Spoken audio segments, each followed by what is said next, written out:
It shouldn't surprise anyone that the New York Times, a liberal newspaper that has attacked this administration relentlessly, chose to print such a piece. They should not well have chosen to take a disgruntled, deceptive, bad actor's word for anything and put it in their newspaper. I come from a place where if you're not in a position to execute the commander's intent, you have a singular option, and it's to leave. Does the Secretary of State Mike Pompeo have a point? You don't like it, leave it. To Daily Caller editorial director Vince Coglianese, he just sat down with the president, so he got a sort of a lay of the land from the president. It was, I think, right before everything hit the fan, but I guess during the whole Woodward controversy. Yes. Right? Yeah, right after the notes about the Woodward book had just been released, some of the excerpts were published in the Washington Post. So, yeah, we were the first to get a chance to ask him questions about that. That was on Tuesday afternoon. And right away, he questioned Bob Woodward's credibility and then also began denying some of the specific allegations, including that documents were stolen off of the Resolute desk to preclude him from signing them. And that was sort of the beginning of his reaction to the week's events. Did he believe that staffers, cabinet members might have been doing something like that? You know, he said he didn't to us. He also said, again, questioned the credibility of the author here.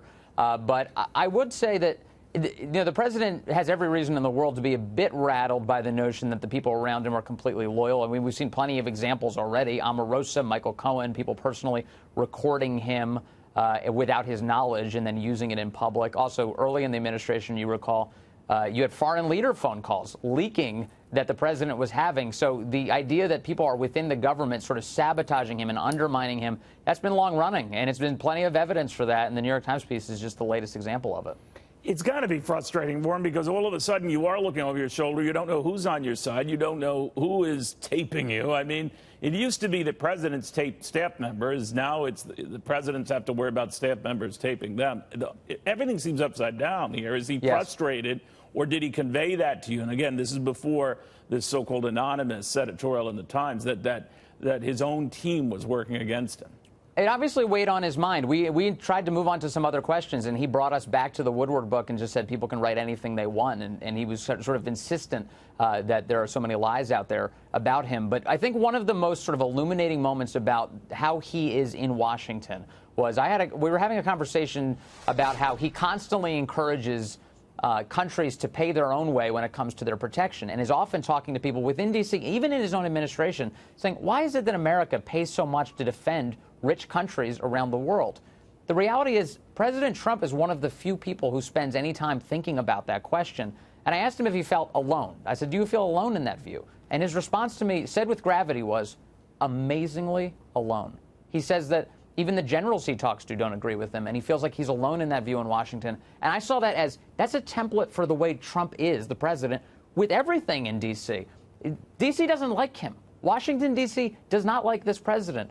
And he comes in sort of challenging conventional wisdom at all times.